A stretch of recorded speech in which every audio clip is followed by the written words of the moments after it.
नगरपालिका नगरपंचायतीची मतमोजणी 21 डिसेंबरलाच होणार. खंडपीठाच्या निर्णयावर सुप्रीम कोर्टाचं शिक्कामोर्तब. तर 31 जानेवारीच्या पूर्वी झेडपी आणि पालिका निवडणुका घ्या. निवडणूक आयोगाला पुन्हा निर्देश.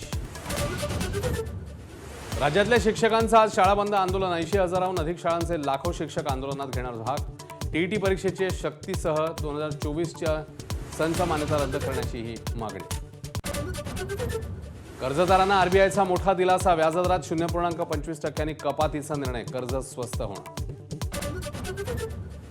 राज्यातल्या महायुती सरकारला आज वर्षपूर्ती. आरक्षण, अतिवृष्टीसह लाडकी बहीण योजना गेल्या वर्षभरात चर्चेत. तर महायुतीत सुरू असलेल्या कुरघोड्यांमुळे राजकीय वर्तुळामध्ये चर्चा. फडणवीस सरकारचं 1 वर्ष नाकर्तेपणाचं. वर्षभरात काय केलं यावर श्वेतपत्रिका काढावी. विजय वडेट्टीवारांचं सरकारला आव्हान.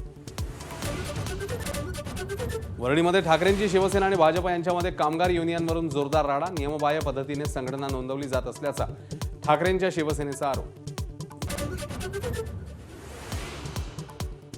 पार्थ पवारांच्या जमीन घोटाळ्यात चंद्रशेखर बावनकुळेंचा संबंध. बहुजन रिपब्लिकन एकता मंचच्या अध्यक्षा सुलेखा कुंभारे यांचा गंभीर आरोप. कामठीमधल्या निवडणूक गैरप्रकारांबद्दल बावनकुळेंनी राजीनामा द्यावा अशी ही मागणी. मेक इन इंडिया मार्फत रशिया भारतात गुंतवणूक करणार. पंतप्रधान मोदी आणि पुतीन यांच्यात झालेल्या करारानंतर माध्यमांसमोर माहिती.